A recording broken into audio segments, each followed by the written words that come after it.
Bismillahirrahmanirrahim. Alhamdulillahi Rabbil Alamin. Wassalatu wassalamu ala nabiyyina Muhammad wa ala alihi wa sahbihi ajma'in. Allahumma bakirna bid-din wa 'allimna ta'wil wa ja'alna min 'ibadika salihin.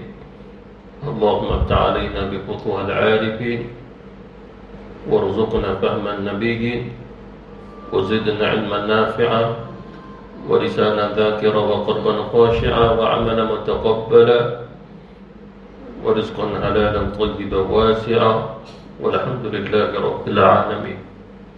Amin. Assalamualaikum warahmatullahi wabarakatuh. Alhamdulillah, kita bertemu lagi. Salah satu ciri-ciri orang yang keluar pada sifat kemalasan adalah orang yang belajar ilmu agama. Bila dia ada niat untuk belajar, maka itu adalah pintu untuk dia menjadi orang yang rajin. Disebabkan apa? Sebab pintu agama adalah untuk dirinya, dunia dan juga di akhirat. Manakala pintu-pintu dunia itu yang menghalangnya. Oleh kerana itulah Rasulullah SAW mahu menjadi kita orang yang rajin. Walaupun begitu Allah Subhanahu wa taala menguji kita. Ada kalanya kita jadi malas. Tapi sebenarnya kemalasan itu adalah untuk mendidik jiwa, hati untuk kembali bergantung kepada Allah Subhanahu wa taala agar dia mengakui dirinya lemah, dirinya rendah, dirinya miskin, dirinya fakir dan yang seumpama dengannya. Dan hendaklah kita ketahui, walaupun kita belajar ilmu agama, tetapi kita tetap miskin dengannya, fakir dengannya, lemah dengannya. Dan segala daripada sifat ubudiyah itu terkandung di dalam pembelajaran ilmu agama. Oleh kerana itulah Rasulullah SAW pernah bersabda, barang siapa yang Allah Subhanahu wa taala mahu dia jadi baik, maka Allah Subhanahu wa taala bagi dia faham agama. Mana Allah Subhanahu wa taala tidak memilihnya untuk faham selain pada ilmu agama. Kerana ilmu agama itu ada kaitan ibadah. Ibadah menjadi wasilah dengan ma'rifah. Di akhirat yang banyak manusia diazab kerana tidak ada ma'rifatullah. Kerana ma'rifatullah itu adalah nur, dia adalah cahaya. Oleh kerana itulah kata ilmu, kata ulama kita, ilmu itu nur, ilmu itu adalah cahaya. Dan salah satu untuk merawat diri kita daripada sifat malas ini tidak lain melainkan jangan menangguh-nangguh ataupun menunda-nundanya. Disebabkan kita tidak tahu takdir kita. Walaupun ajal itu pastinya datang, akan tapi Allah Subhanahu wa taala masih lagi memberi ruang kepada kita melalui akal fikiran kita yang masih waras. Disebabkan manusia ada yang tubuh badannya sihat, duitnya banyak, tapi akalnya tidak waras. Ada orang yang mana akalnya itu waras, tetapi tubuh badannya diuji oleh Allah Subhanahu wa taala dengan sakit. Oleh kerana itulah salah satu nikmat yang besar pada dunia adalah akal yang waras. Dan akal yang waras diguna pakai kepada agama dan memahaminya. Kita sambung muka surat 93. Takdir yang tertulis di Lauhi Mahfuz. Ya kan? Seperti mana kita ulang balik apa maksud Lauhi Mahfuz, salah satu daripada makhluk yang awal yang pernah dicipta oleh Allah. Bahkan sebagian ulama kata Lauhi Mahfuz ini dicipta oleh Allah sebelum dia menciptakan malaikat itu sendiri, belum menciptakan langit dan juga bumi, dan perjalanan alam ini belum ditentukan oleh Allah Subhanahu Wa Taala. Hanya Allah Subhanahu Wa Taala dia menciptakan Lauhi Mahfuz, lalu takdirnya itu seluruhnya tertulis di Lauhi Mahfuz. Seperti mana sebagian ulama menyatakan suratul Fatihah juga dikaitkan dengan Lauhi Mahfuz. Sebab ada ulama menyatakan yang tertulis yang pertama di Lauhi Mahfuz adalah Bismillahirrahmanirrahim. Itu mengikut riwayat pada Imam As-Suyuti, dia kata bahawasanya yang pertama yang tertulis di Lauhi Mahfuz adalah Bismillahirrahmanirrahim. Sehinggalah barang siapa yang menyebutnya dengan keikhlasan, dengan sifat-sifat ubudiyah, apabila dia menyebut Bismillahirrahmanirrahim, maka bergegarlah kalimat itu di Lauhi Mahfuz. Setiap apa yang dibaca oleh hamba Allah Subhanahu Wa Taala di atas dunia menggegarkan akan Lauhi Mahfuz. Sekiranya kalimah itu dia bacanya dan tertulis di arsy Allah Subhanahu Wa Taala, maka arsy pula akan bergoncang kerana seperti mana dalam satu riwayat bahawasanya kalimah la ilaha illallah itu menggoncangkan tiang-tiang arsy, kerana di bawah sini hamba-hamba Allah Subhanahu Wa Taala sering menyebutnya dan tidak pernah berhenti daripada menyebutnya. Seperti mana azan itu sendiri, dia tidak pernah berhenti 24 jam 7 hari seminggu, disebabkan setiap negara, setiap wilayah, setiap daerah itu ada azan berterusan sampai hari kiamat. Takdir untuk makhluk telah ditulis di Lauhi Mahfuz. Maksud takdir di sini adalah ketetapan Allah Subhanahu Wa Taala.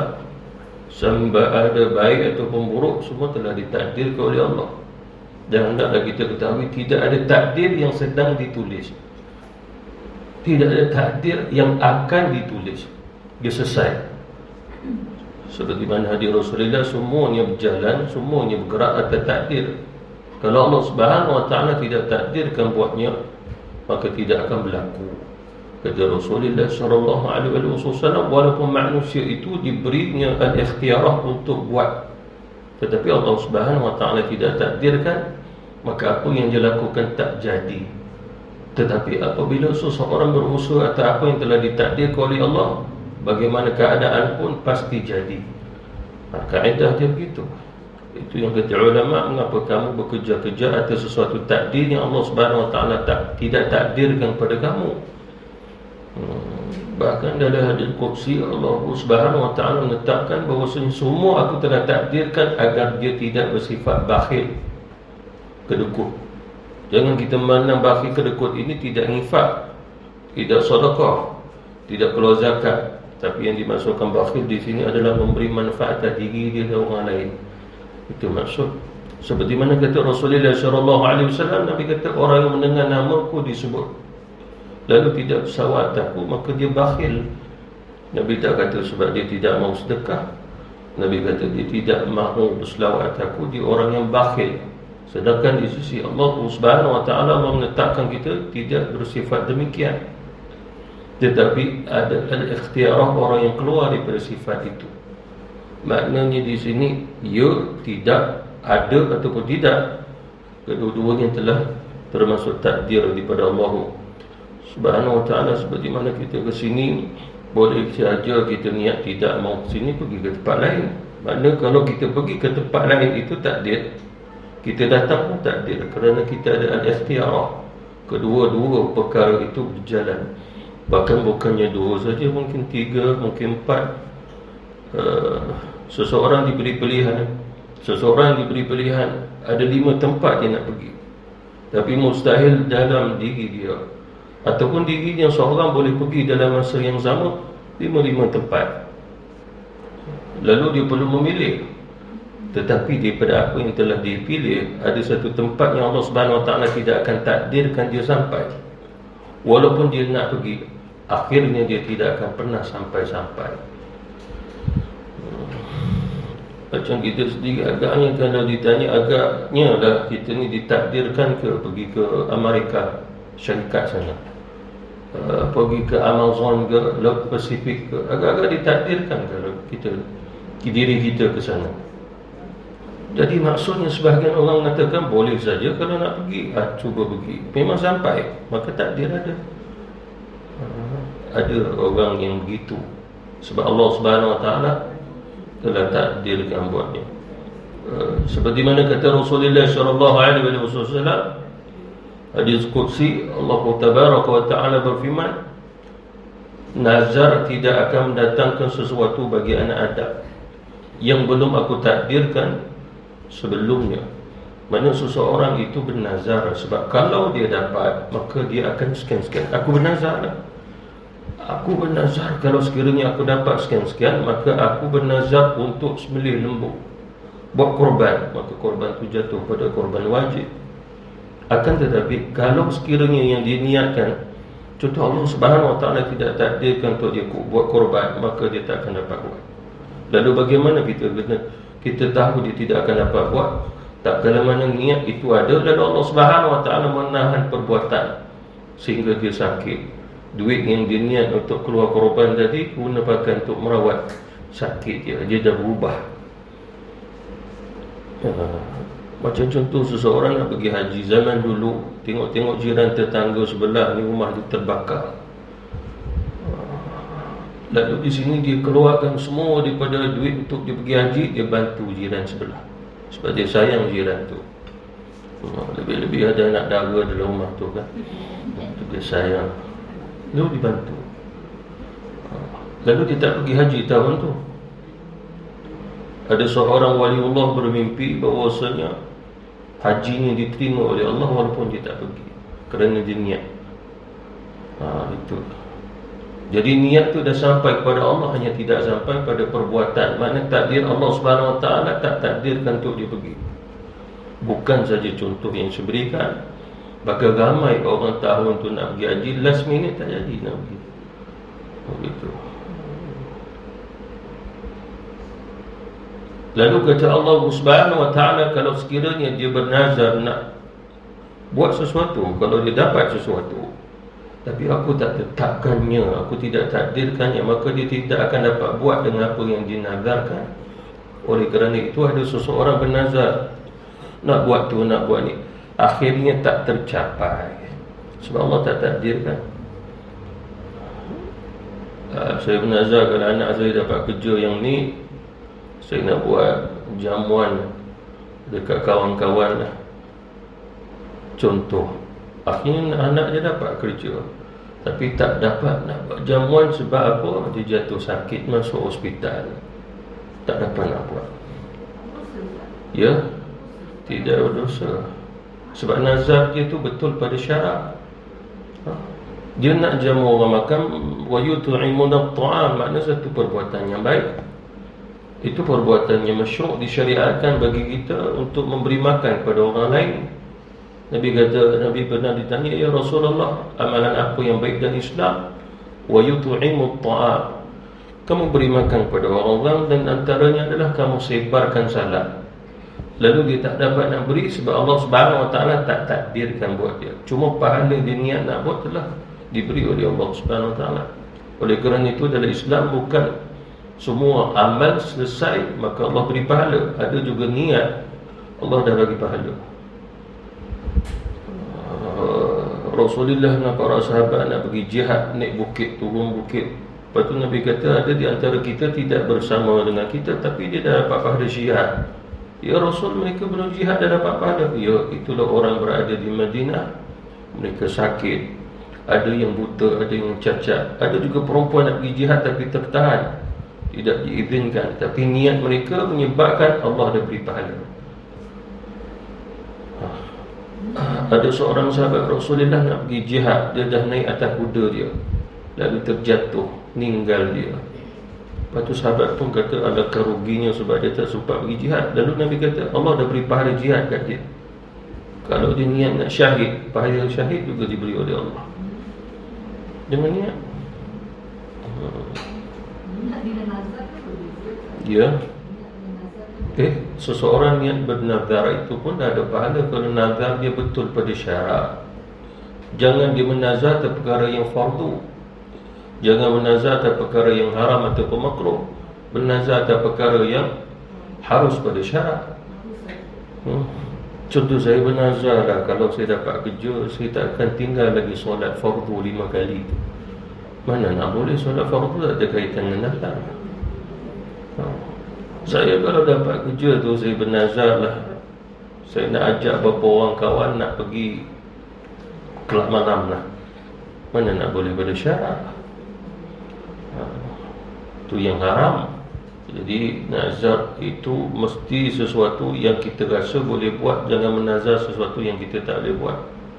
Aku bernazar aku nak puasa 1000 hari. Sehari pun susah, nak 1000.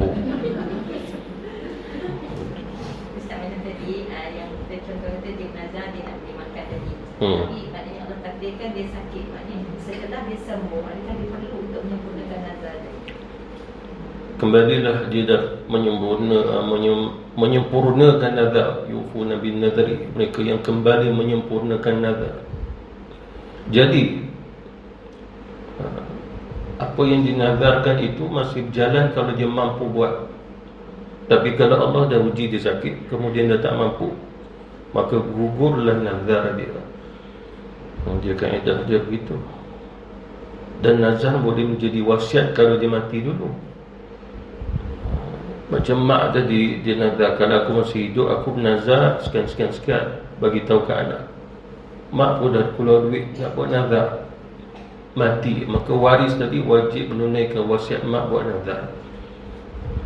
Itu bahasa dalam mazhab Syafi'i, bila seseorang nak buat korban, contoh arwah dulu kata, setiap tahun buat korban tu aku, guna pakai duit aku tu, lalu wajib bagi kita buat korban tu dia. Kalau sekiranya tidak adanya wasiat daripadanya, maka kita tidak boleh buat, melainkan kita buat pahala korban bagi kat dia. Bukan nama arwah, atas nama arwah tu mazhab Hanafi, mazhab yang lain, mazhab Syafi'i, dia tak boleh, melainkan kita buat korban tapi hadiah buat dia. Satu. Yang kedua, kata ulama, kita boleh buat, cuma kita tak boleh makan, dan atas nama arwah. Jangan kita buat atas nama arwah tapi kita pula makan. Sebab korban atas nama arwah tu dah macam jadi wajib. Sebab kita keluar duit kita, bukan duit arwah. Jadi kena sedekah semua. Itu kaedah juga. Kalau yang kita nak makan ni korban atas nama kita yang masih hidup. Kalau atas arwah, tak, dia semua kena sedekah, kita tak boleh makan. Itu kaedah dia. Walaupun dia tidak ada wasiat, kita boleh korban atas arwah dengan syarat jangan ambil makan. Gitu. Tidak ada bahagian kita, sebab kita 100% atas arwah, bukan atas kita. Hanya pakai duit kita. Ni macam dia confused dah.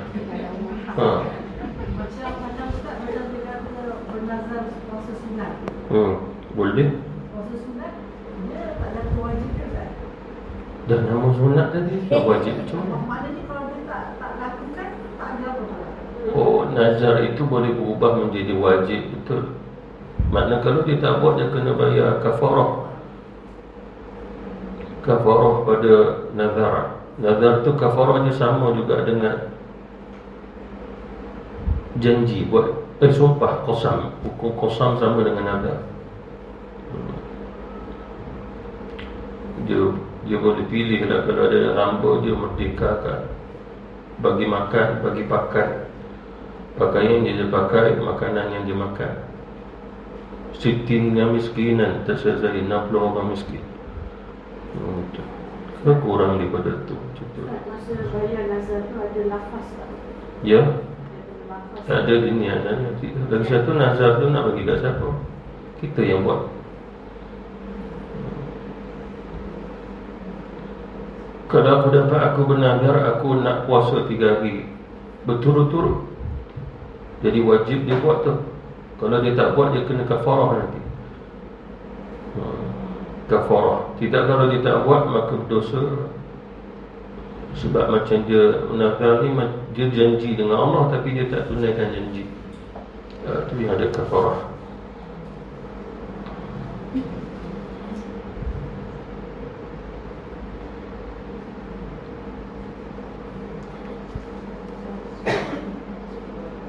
Ya, 10 orang. 10 orang. 10 orang miskin dengan makanan yang dia makan. Ataupun dia boleh bagi pakaian dekat orang miskin yang dia macam dia pakai. Kakak pakai 120 darat 10 orang. Contoh lah. Siapa suruh nazar? Ada seorang jemaah saya di telefon, dia nazar nak belanja KFC kat kawan dia. Tapi kawan dia dah ada orang penjara, jadi pergi ziarah dia gaya. Dah bawa kat tangan. Lepas tu pula pegawai tak bagi masuk. KFC tak boleh bawa masuk waktu tu. Kuih raya boleh, lemang boleh, KFC tak bagi. Lalu dia tanya saya nazarnya KFC sekarang. Lalu keedahnya tukar dengan jenis makanan, sebab KFC itu makanan. KFC itu nama. Di sudut usul dia makanan. Jadi maksudnya aku bernazar nak bagi makan kat dia. Itu maksud dia. Jadi tak perlu lah orang kata nak pening-pening, sebab dia sejenis makanan. Tak boleh ayam, boleh bagi daging, bagi lemang. Dia kembali pada usul. Dia tidak semestinya pada kekhususan kat situ.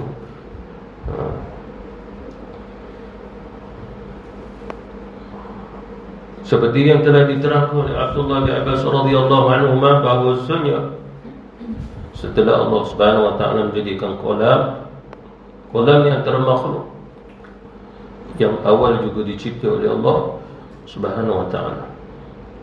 Lalu Allah Subhanahu wa taala berfirman kepada kolam, wahai kolam, tulislah. Kemudian kolam itu menuliskan apa yang terjadi sampai hari kiamat.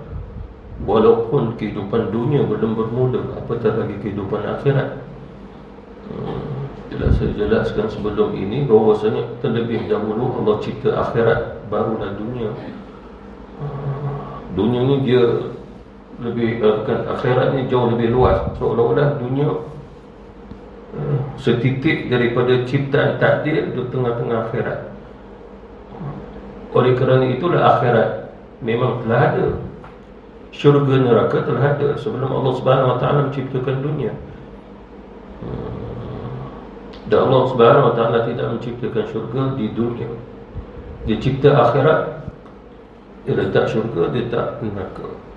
Oleh kerana itu syurga neraka terlebih dahulu telah ada sebelum ada dunia. Keedahnya begitu.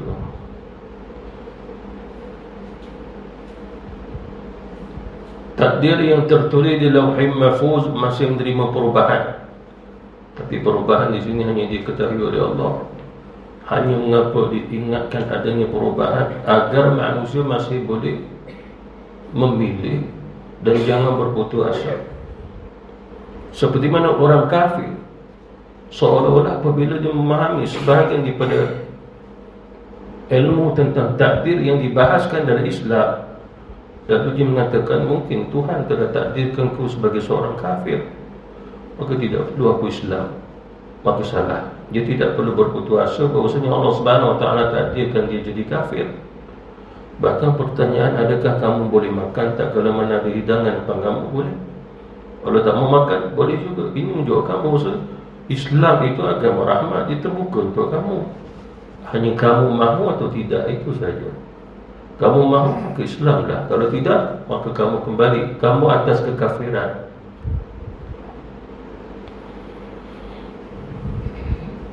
Makna dia sudah aqidatul Islam. Takdir masih ada perubahan, tapi kata ulama takdir yang lalu adanya perubahan itu disebut mu'allaq. Mubram tidak ada perubahan sampai hari kiamat.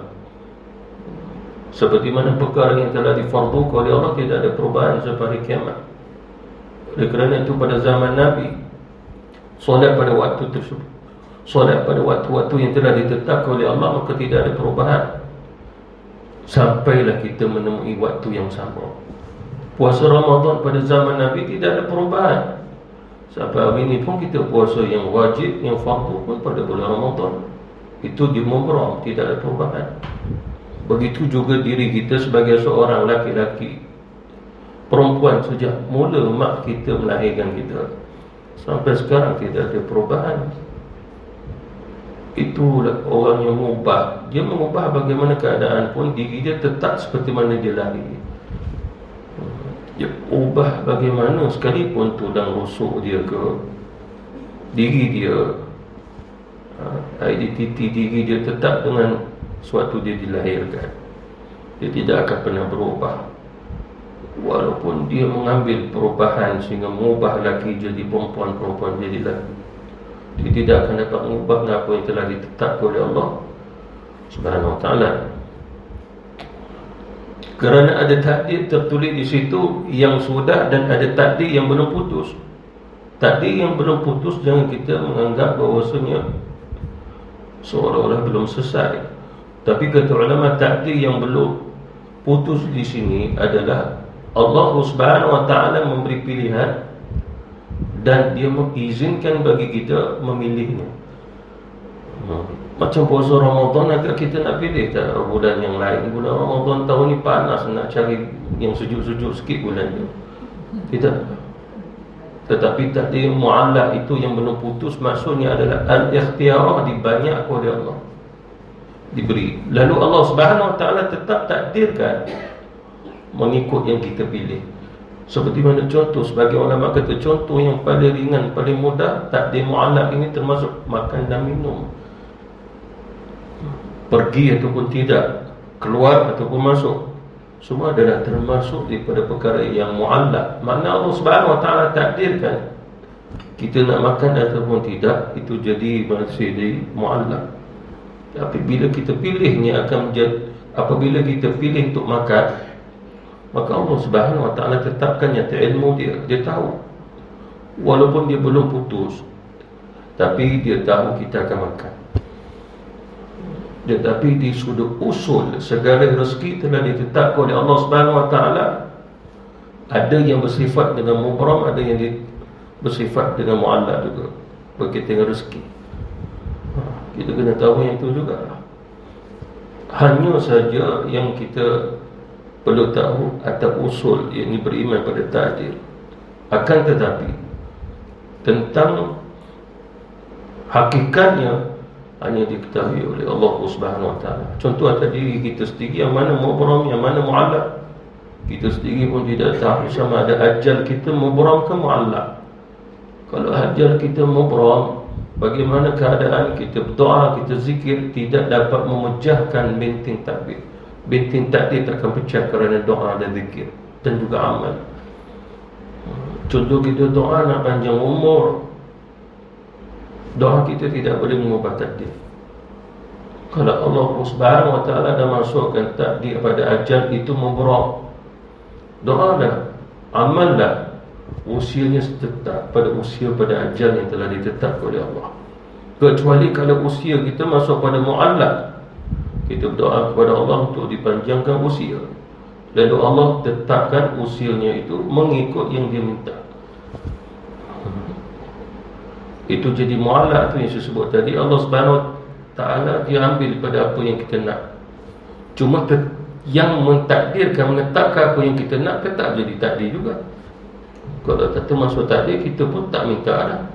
Kerana kita minta, maka meminta tu pun satu takdir, ketetapan daripada Allah Subhanahu wa ta'ala.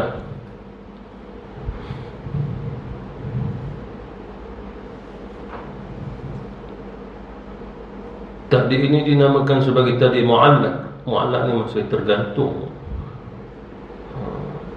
Umpamanya ada seorang yang ditakdirkan usianya 60 tahun tapi ia menghubungkan silaturahim yang putus, maka umurnya ditambah 30 tahun lagi. Inilah contoh di sudut takdir mu'allaq tadi pada usia. Mana kalau sekiranya dia tidak melakukannya, maka usia dia jatuh 60. Tapi kerana dia menyambung silaturahim, okey, Allah Subhanahu Wa Taala tambah 30 tahun. Itu contoh. Jangan kita beranggapan akan datang 30 tahun tambahan. Begitu. Ada orang yang sudah dituliskan akan dimasukkan ke dalam neraka, tetapi jika ia banyak berdoa kepada Allah Subhanahu Wa Taala agar dijauhkan daripada neraka, ia akan dimasukkan ke dalam syurga. Maksudnya Allah Subhanahu Wa Taala mengubah melalui doanya, munajatnya kepada Allah Subhanahu Wa Taala juga. Jadi ini juga termasuk pada takdir yang mu'allaq. Walaupun mu'allaq hanya atas ilmu kita di sisi Allah Subhanahu Wa Taala, dia tahu selesai semua.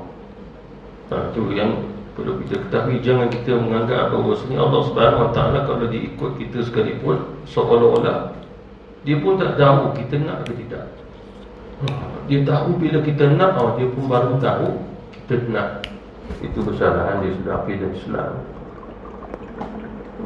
Cuma itulah kata ulama-ulama, mengapa Allah Subhanahu Wa Taala tetapkan ada dua takdir di sini, agar kita melihat peluang untuk berdoa walaupun saat-saat sakaratul maut sekalipun. Kalau betul kita nak hidup lagi walaupun tengah sakit, macam nak mati, doa kepada Allah, ya Allah panjangkan usiaku. Mungkin di situ makbul. Lalu Allah Subhanahu Wa Taala memanjangkan usia dia 100 tahun lagi.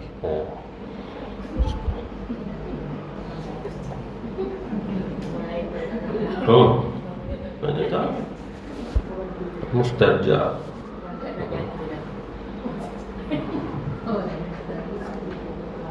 Itu tak apa lagi, ni kerajaan bagi pencen tu.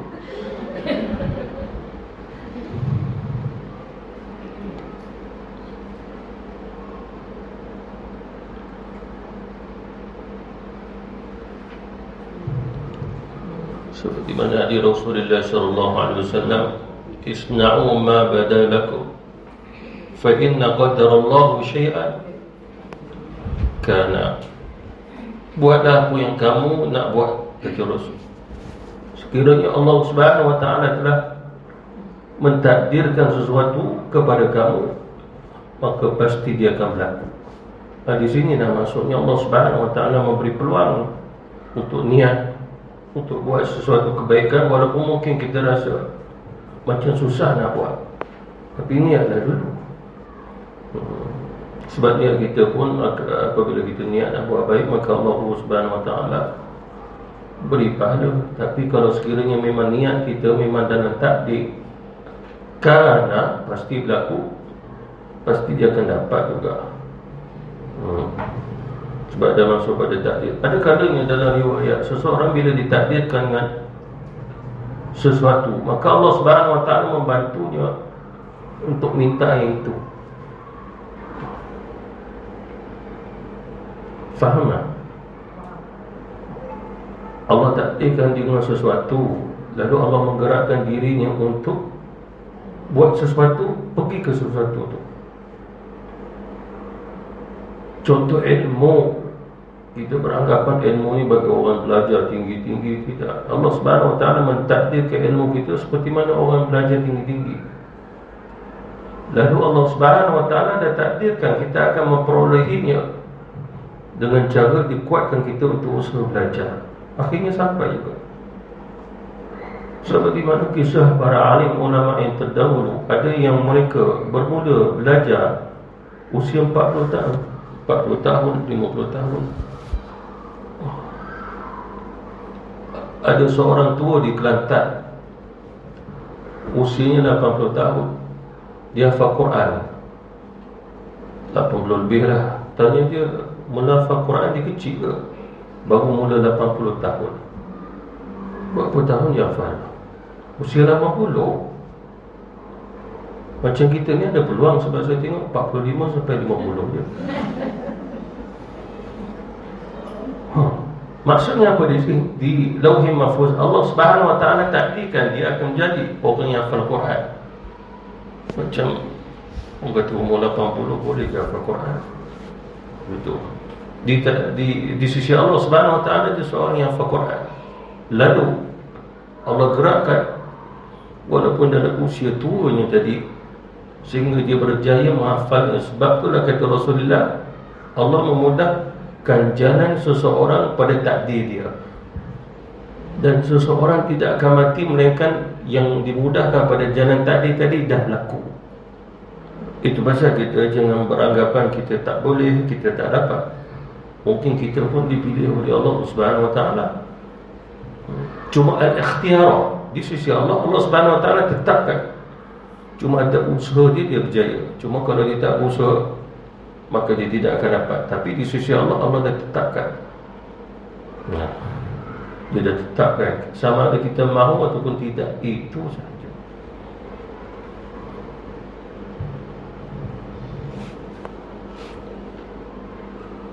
Takdir yang semacam ini ditulis di Lauhul Mahfuz. Firman Allah Subhanahu Wa Taala, yamhullahu ma yasha wa yuthbit. Allah Subhanahu Wa Taala menghapuskan apa yang dikehendaki dan menetapkan apa yang dia kehendaki. Gimana? Di sisi Allah Subhanahu Wa Taala, wa indahu ummul kitab. Itu dalam surah Ar-Ra'd. Maksudnya ini dalil yang mu'tamad kata ulama. Itu yang adanya dua takdir tadi, mu'allaq dan juga takdir yang mubram itu. Yamhullahu ma yasha wa yuthbit. Yamhullah takdir diubah, wa yuthbit takdir yang ditetapkan tapi tidak ada perubahan. Dia ditetapkan oleh Allah Subhanahu Wa Taala dan tidak ada perubahan sampai bila-bila. Seperti mana contoh malaikat tidak ditakdirkan oleh Allah berakhir menjadi manusia ataupun boleh jadi manusia. Tidak ada. Begitu juga manusia tidak ada takdir buatnya akhir dia menjadi malaikat. Tidak ada. Tetapi Allah Subhanahu Wa Taala mentakdirkan manusia boleh berubah menjadi haiwan dengan takdir yang ditakdirkan oleh Allah. Seperti mana kaum Bani Israel dulu ada yang jadi kera, ada jadi babi, ada yang jadi biawak pun ada dalam hadis kitab Sunan Abi Dawud. Dihidangkan kepada Nabi biawak panggang. Ya Rasul makan. Nabi tengok, lepas tu Nabi pergi ke tingkat, dia muntah. Ya Rasul, adakah haram sehingga kau muntah? Tidak, aku tak biasa makan. Aku tengok agak jijik, khaba'if, agak jijik. Tapi dia halal bagi orang yang tengok dia, so delicious gitu. Sedap. Dia tak tengok pun, dia tak nampak jijik ke apa ke, nampak sedap. Lepas tu Rasulullah kata, aku tak makan disebabkan dulu kaum Bani Israel ada jadi biawak, aku takut ni keturunan dia. Hadis.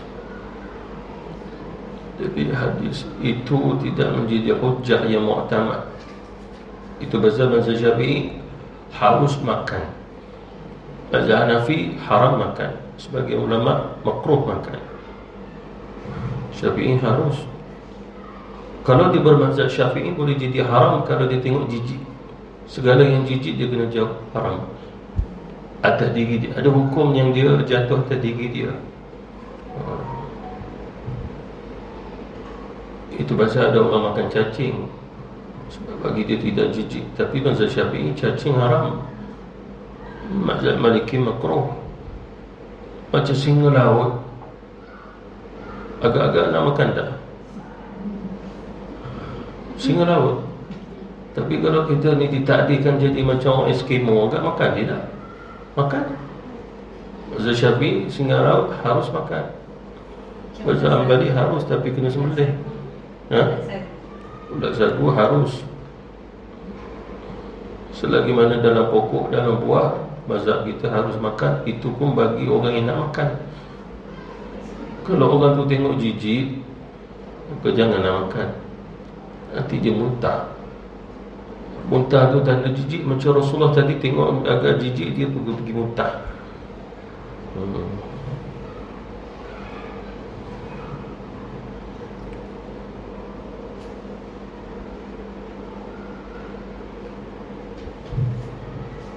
Ada satu hadis Rasulullah sallallahu alaihi wasallam, Nabi pernah berkata kepada Abi Sa'id Al-Khudri radhiyallahu anhu, anta takhluquhu, anta tarzuquhu, fa'aghrirhu maqarrahu fa innama kana qadarun.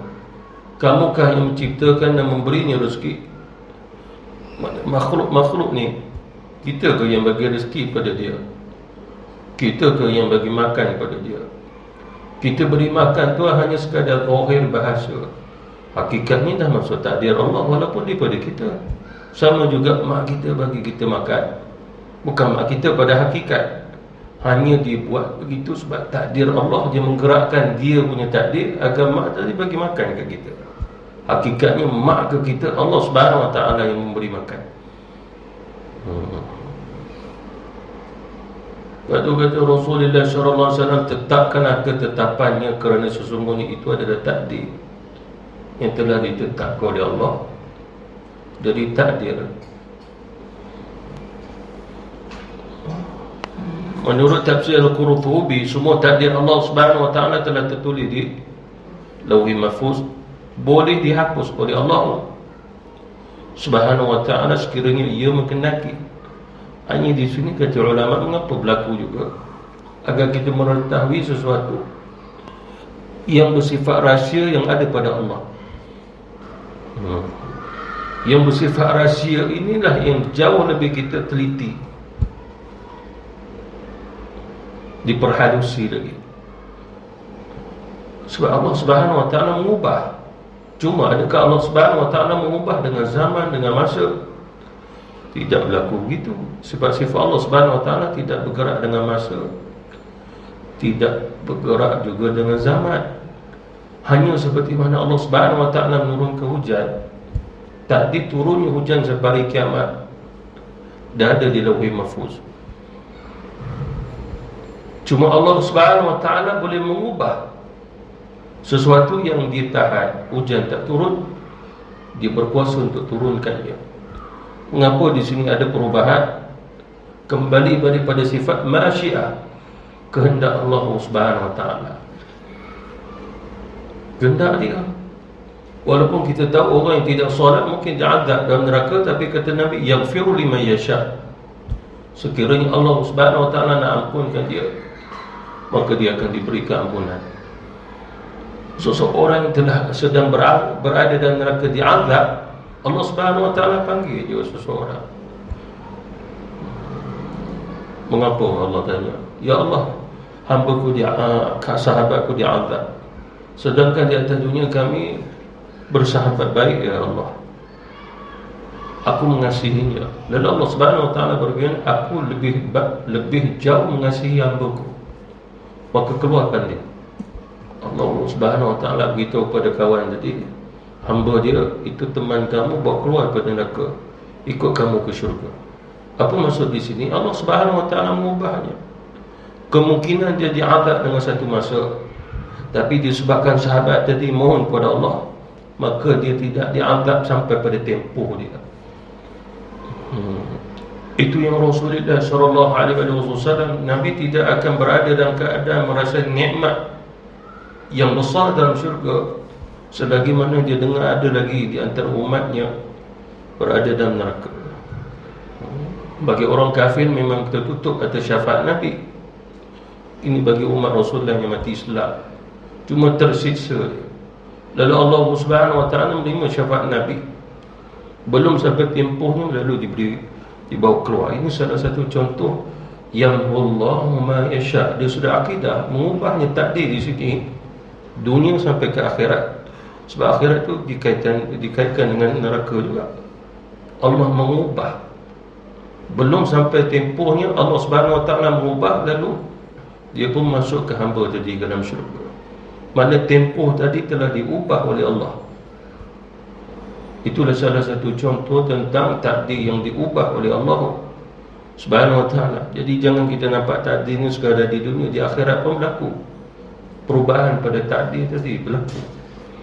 Hanya saja ulama akidah Ahlussunnah wal Jamaah yang mubram adalah takdir bagi orang kafir, mereka tidak akan masuk ke dalam syurga. Itu mubram. Orang-orang kafir mati kerana kekafirannya, sampai bila-bila dia tidak akan masuk syurga, walaupun tidak tahu berapa lama dia diazab dalam neraka. Itu mubram ke mu'allaq? Mubram ke mu'allaq? Dia mubram. Cuma yang dibezakan oleh ulama kita atau ijtihadi. Ijtihad adalah selama-lamanya di sini api ke tubuh badan mereka.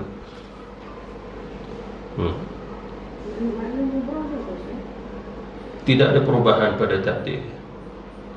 Sebahagian lagi ulama menyatakan yang kekal lama itu adalah manusia berada dalam neraka, tapi api tidak kekal. Sebab dalam Quran Allah Subhanahu wa ta'ala menyebut mereka itu disiksa dalam neraka. Lalu ulama kita ditanya, khalidina fiha abada, selama-lamanya. Jadi selama-lamanya di sini kata ulama adalah manusia, bukan pada api. Faham? Mereka berada dalam neraka, fi jahannam, berada dalam jahannam selama-lamanya. Lalu kata ulama, mereka berada dalam neraka jahannam selama-lamanya, walaupun api tak membakar mereka dah. Api dah terpadam. Maksudnya apa di sini? Orang yang kafir satu hari nanti mereka berada dalam neraka tanpa api menghanguskan mereka lagi. Api neraka jahanam telah terpadam. Cuma adakah mereka akan dibawa masuk ke dalam syurga? Tidak. Berada dalam neraka dalam keadaan hidup seperti mana di satu lapangan yang tumbuh rumput-rumputnya, cuma tidak ada api yang nyala. Adakah itu sebuah sisaan juga? Sisaan juga. Mereka akan kelaparan, kehausan juga. Akan tetapi api neraka telah terpadam, kata Rasul.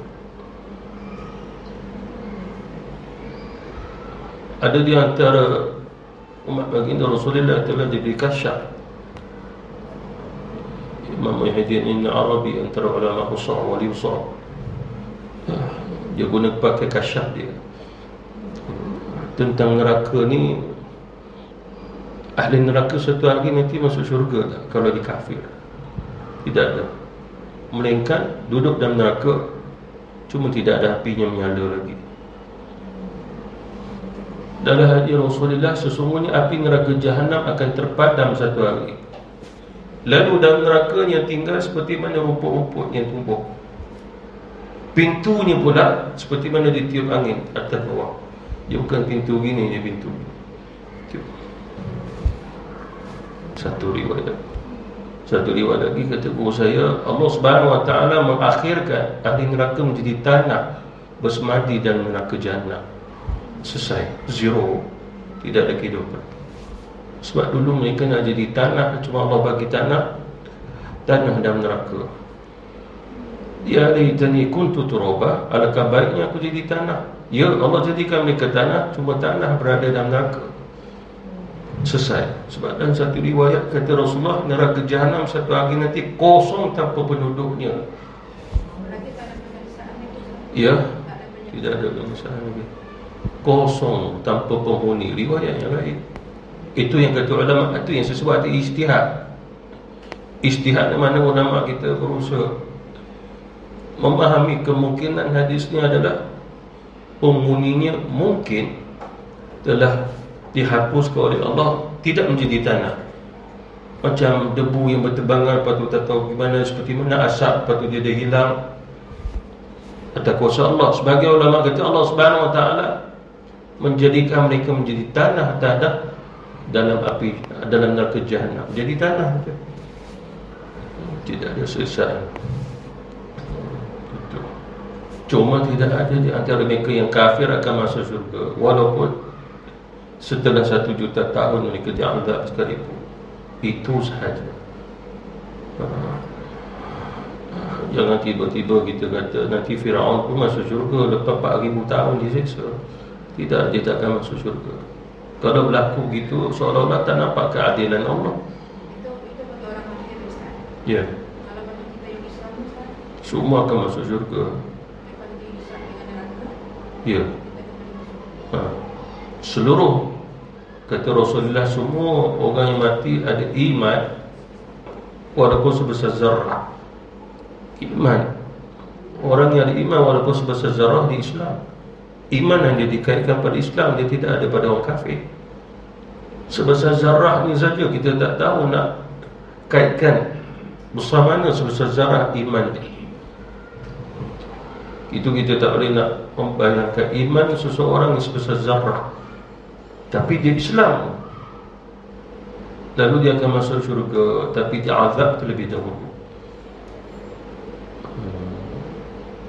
Bagi orang kafir tidak ada syurga, tidak ada. Sebab gini, dosa syirik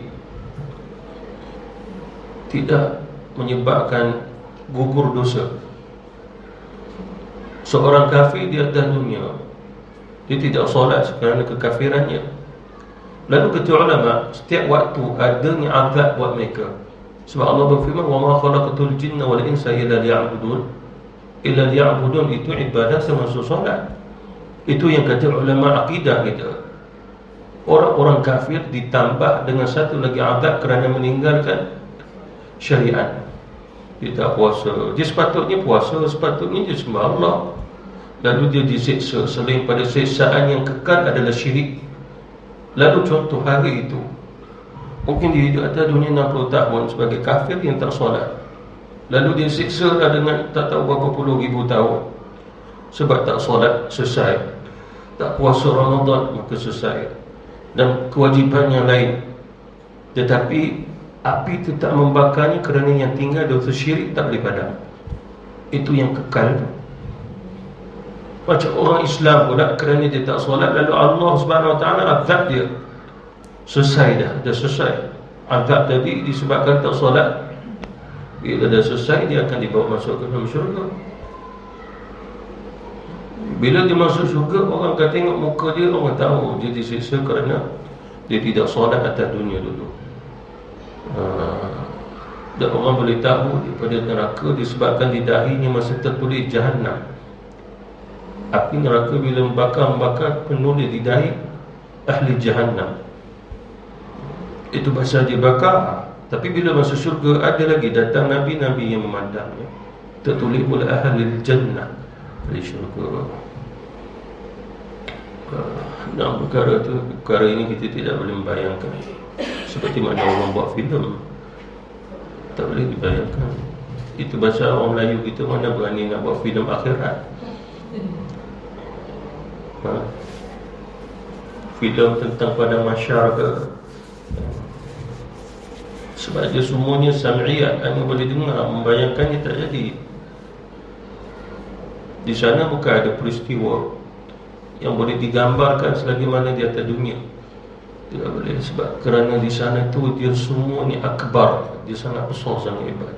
Kalau manusia boleh gambarkannya, kehebatannya jadi lemah. Seperti mana Allah Subhanahu Wa Taala, kalau manusia mampu, kita mampu menggambarkan Allah, maka lemahlah sifat Allah. Itu pasal sifat Allah Maha Agung, Maha Hebat, kerana tak boleh digambarkan. Itu pasal syurga tu hebat, itu pasal tak boleh digambarkan. Bidadari syurga boleh ke gambarkannya? Bidadari syurga boleh gambarkannya? Macam mana nak gambarkan? Kita tak pernah tengok dia macam mana. Nabi kata dia dibuat daripada kapur barus. Ada ke atas dunia buat daripada kapur barus? Kalau kita buat orang lari. Makcik kuih apa? Ni makcik lain macam ni kuih raya. Makcik buat daripada kapur barus. Woi.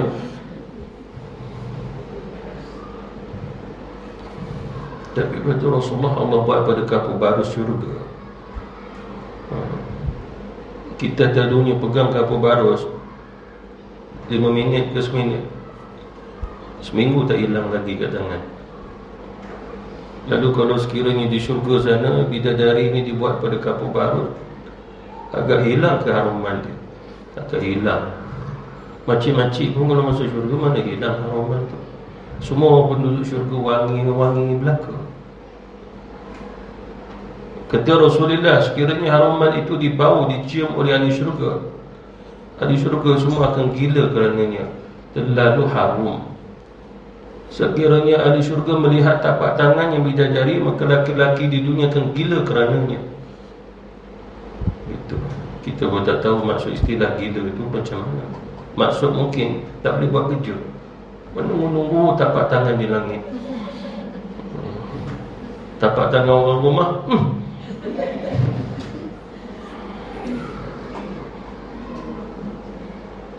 Yang kapur baru tu tak sama dengan yang atas dia. Ada tak sama.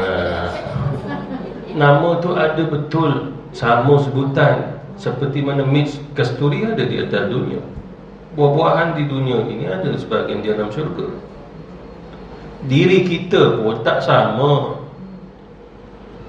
Kita berludah di atas dunia. Nabi kata di syurga tak ada ludah, tak ada orang yang berludah. Kita tidur di atas dunia, di dalam syurga tidak ada tidur, kata Nabi. Cuba kita duduk kat dunia ni 10 hari tak tidur, 2 hari pun tak boleh. Sana tak ada tidur. Qalu hadha alladhi ruzaqna min qablu. Ini macam dulu kami pernah diberi buahnya. Buah. Kata ulama cerita buah-buah syurga. Sebagai ulama kata, atas dunia dulu kita makan pisang. Makan pisang. Kat syurga Allah bagi pisang. Qalu hadha alladhi ruzaqna min qablu. Ini macam pernah makan di atas syurga. Sila makan tanpa koyak kulit. Pisang dalam syurga tak ada kulit yang perlu dikoyak. Bila dia makan, ada lagi. Dia dah gigit, ada lagi. Ada ke pisang begitu atas dunia? Dia petik anggur, bakar pohon anggur, dia pergi ke mulut dia, buka mulut dia. Bila dia dah makan, keluar lagi buah, keluar lagi buah. Lalu bila habis nak makan, bila nak makan, bila nak habis makan. Itu pasal kata Rasulullah, ahli syurga kalau sekali dia makan macam duduk atas dunia 70 tahun. Sekali makan. Baru sekali makan, kita duduk sana selama-lamanya. Tak boleh fikir sebab dalam syurga tidak pernah ada musnah, punah. Semua kekal. Nikmat yang kekal. Kita dah rasa satu nikmat luar biasa. Rupanya ini mungkin nikmat besar. Setiap hari penambahan nikmat dah. Setiap hari. Kita habiskan tuan-tuan ni. Kemudian yang telah mengubah takdir yang tertulis Lauhul Mahfuz itu adalah doa dan perbuatan baik. Ini dihujahkan oleh ulama seperti mana hadis Nabi. Tiada yang boleh menolak takdir selain pada doa. Dan tiada yang boleh memanjangkan umur kecuali perbuatan baik. Contoh mudah, Allah Subhanahu Wa Taala uji kita sakit, tapi Allah menyihatkan kita dengan doa. Ada seseorang yang diuji oleh Allah, dia tidak mahu berdoa, maka dia terus sakit. Seseorang yang diuji sakit oleh Allah, lalu dia berdoa, Allah terima doa, lalu dia sembuh, disembuhkan. Itu pun termasuk perubahan pada takdir mu'allaq.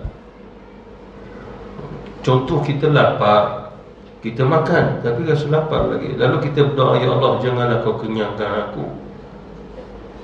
Dah banyak makan dah, masih rasa lapar. Dan Allah Subhanahu Wa Taala pun kenyangnya. Mana berubah? Dia berubah. Itu salah satu contoh mudah kata ulama tentang berubahnya satu-satu takdir atas izin Allah Subhanahu Wa Taala. Seperti mana kata guru saya, kita ini apabila berjalan, dia bagi contoh, mesti kita berjalan betul-betul, tak mau kaki kita terplay out, tergelincir, terseliuh. Tapi Allah menguji kita terseliuh juga. Kata guru saya, Allah takdirkan, bukan daripada kita. Sebab kita dah tahu, kita tidak mahu, tapi berlaku juga. Kata Allah, kata guru saya, Allah memang takdirkan berlaku. Maka kita tidak boleh buat apa-apa, kerana Allah nak bagi tahu untuk kita faham umrah dan mu'allaq. makna kita diseliukan tadi atau mubram. Sebab tu boleh nak ubah. Akan tetapi kata ulama, sebahagian ulama menyatakan bahawasanya mungkin sebelum kita berjalan kita berdoa agar Allah mengubah. Allah takdirkan kita kalau kita seliu, Allah ubah tak jadi terseliu.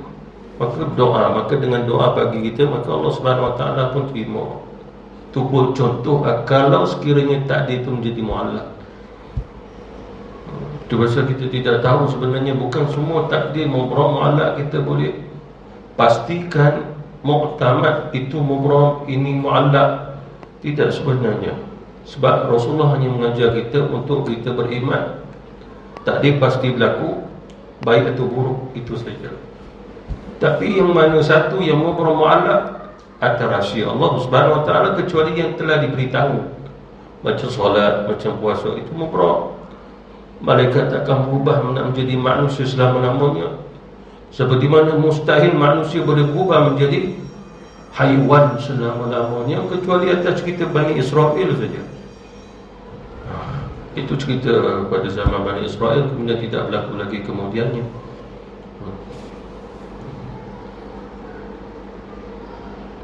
Begitu juga menghubungkan silaturahim juga boleh juga mengubah takdir. Itu dalam hadis Nabi. Umur yang pendek boleh dipanjangkan oleh Allah Subhanahu Wa Taala. Rezeki yang sukar akan dimudahkan oleh Allah Subhanahu Wa Taala. Seperti mana hadis Rasulullah sallallahu alaihi wasallam daripada Anas bin Malik, beliau berkata, bersabda baginda Rasulullah sallallahu alaihi wasallam, barang siapa yang suka banyak rezekinya dan lambat datang ajalnya, maka hendaklah dia menghubungkan silaturahim. Hadis yang lain kata Rasulullah sallallahu alaihi wasallam, dengan sedekah menyebabkan dapat memadam, meredakan kemurkaan Allah, dan juga menyebabkan seseorang tidak mati dengan mati buruk, kata Nabi. Di situ dah ada takdir. Maknanya wasilah dengan sedekah tadi menyebabkan terhalang bagi kita mendapat takdir mati su'il khatimah, tapi menjadi mati husnil khatimah. Itu pun termasuk takdir dengan sedekah. Dan oleh kerana itulah kita rajin bersedekah, kerana melihat fadilah hadis ni. Ini pun takdir juga, sehinggalah kita melihat dan memahami dan mengamalkannya. Itu pun takdir juga. Itu pun takdir Allah Subhanahu Wa Taala. Hanya nak berjalan ataupun tidak atas diri kita, sebab dia atas al-ikhtiyar, pilihan atas kita mahu ataupun tidak. Itu walaupun manusia dah tahu itu boleh menyebabkan dia mati baik, tapi ada juga yang tak berminat. Seperti mana orang-orang kafir, dia mendengar hadis ni kita sampaikan, tapi dia tak berminat. Kerana apa? Lakum dinukum waliyadin. Agama kamu untuk kamu, agama kami untuk agamaku, agamaku punyalah. Tak ada kena-mengena lagi. Walana a'maluna walakum a'malukum. Apa yang Allah Subhanahu Wa Taala beri kami amal untuk kami, amalan kamu untuk kamu. Kita tak boleh nak campur agama lain dalam Islam. Tidak boleh. I'tiqad agama lain masuk dalam i'tiqad Islam. Tidak boleh termasuklah dalam mengenal Allah sekalipun. Kita tu pasal tak boleh belajar kenal Allah melalui orang kafir. Walaupun dia kata Tuhan saya Allah, orang Kristian kata Tuhan dia Allah, tapi kita tak boleh belajar daripada orang Kristian tentang Allah, sebab pengajian mereka mengenal Allah tak sama macam kita mengenal Allah. Bagaimana kita mengenalnya, mengetahuinya berbeza. Bagi mereka Allah itu ada gambaran, boleh digambarkan, bahkan boleh dipatungkan, boleh dilukis. Itu Allah bagi mereka. Adakah Allah Subhanahu Wa Taala begitu buat kita? Tidak. Pasal kita tak boleh belajar tentang ma'rifatullah daripada orang-orang kafir. Kita boleh. Wallahu ta'ala. Bismillahirrahmanirrahim. Allahumma fa'alna bima 'allamtana wa 'allimna ma yanfa'una wa zidna ilma. Walhamdulillahi 'ala kulli hal wa na'udzu billahi min 'adhabin nar. Walhamdulillahi rabbil alamin. Amin.